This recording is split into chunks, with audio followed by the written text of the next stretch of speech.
You decided whether you trust someone in about a tenth of a second. You didn't choose to. Your brain did it before you could think. Here's the uncomfortable part. That judgment was fast, it was confident, and the science says it was often flat wrong. Today, what first impressions actually measure and why trusting your gut is terrible advice. You walk into a room. Before you've shaken a hand, before anyone has said a word, you've already decided. Trustworthy or not. Competent or not. Someone you'd hire or someone you'd avoid. It feels like perception, like you're simply seeing what's there. It isn't. It's a guess your brain made at a speed you can't consciously match, and it dressed that guess up as a fact. We all think we're good judges of people. That's the myth. The research tells a stranger story. We are astonishingly fast and astonishingly sure. But speed and certainty are not the same thing as accuracy. The belief feels true because the judgment is instant and effortless. And we've built a whole folk wisdom around it. Trust your gut. I knew the moment I met them. You never get a second chance at a first impression. Here's how fast it really is. In 2006, the psychologists Janine Willis and Alexander Todorov showed people photographs of faces for just 1/10 of a second. 100 milliseconds, barely a blink. Then they asked for judgments. Is this person trustworthy, competent, likable, aggressive? The snap judgments made in that tenth of a second lined up almost perfectly with the judgments made by people given unlimited time to study the same faces. Extra time didn't change the verdict. It only made people more confident in the verdict they'd already reached. More time bought you certainty, not accuracy. So the myth survives because the experience is real. You genuinely do form an impression that fast.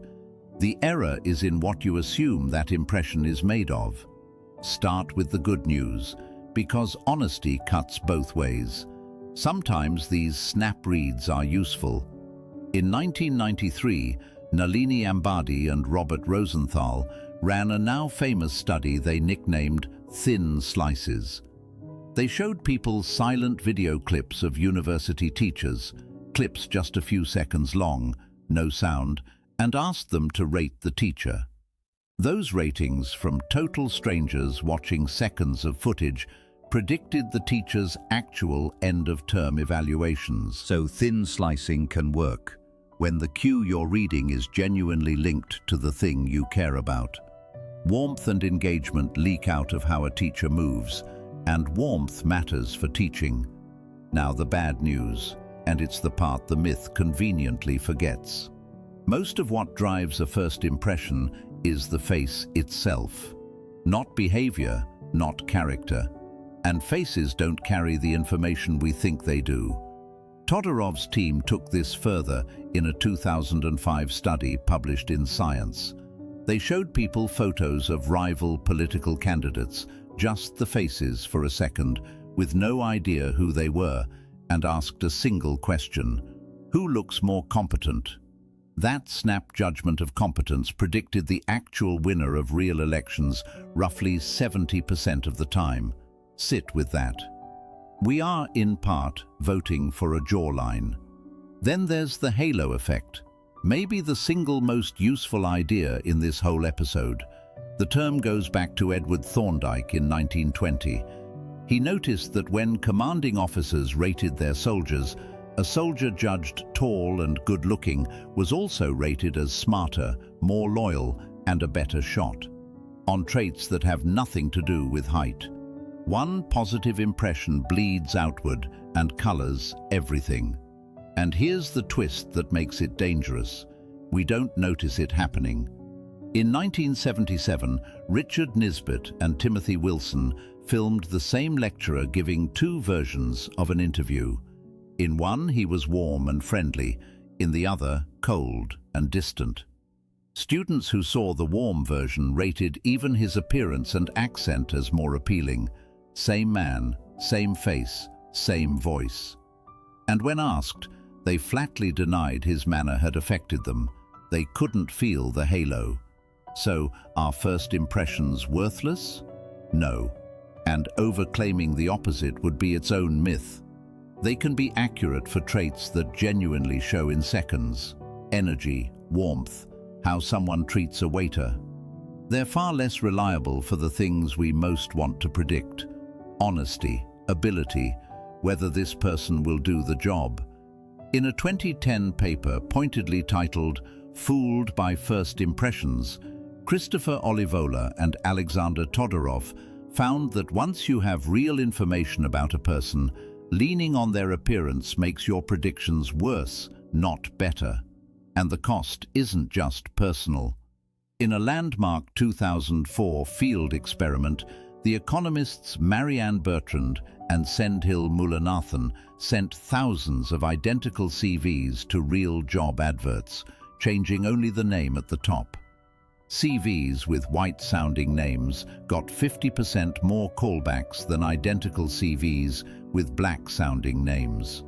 A snap judgment triggered by a single cue with real consequences for real lives. This is how bias launders itself into a decision that feels objective. And here's the strangest part. A first impression doesn't just sit in your head. It leaks out and changes how you treat people until they start to prove you right. In a clever 1977 study, Mark Snyder, Elizabeth Tankey, and Ellen Berscheid had men hold a phone conversation with a woman after showing each man a photo supposedly of her. Some were led to believe she was attractive, some were not. The men who thought they were talking to an attractive woman were warmer and more engaged, and in response, those women actually became friendlier and more lively. The expectation pulled the very behaviour it predicted out of someone the men had never even seen. A first impression isn't just a guess about the world, it quietly reshapes the world to match. So here's the reframe. Your first impression isn't a window, it's a guess.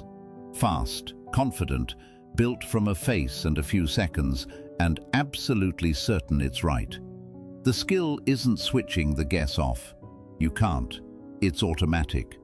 The skill is knowing it's a guess. Meet the snap judgment, notice it, and then go looking for the evidence that could prove it wrong. Because the most dangerous impressions aren't the ones that feel uncertain. They're the ones that feel like facts.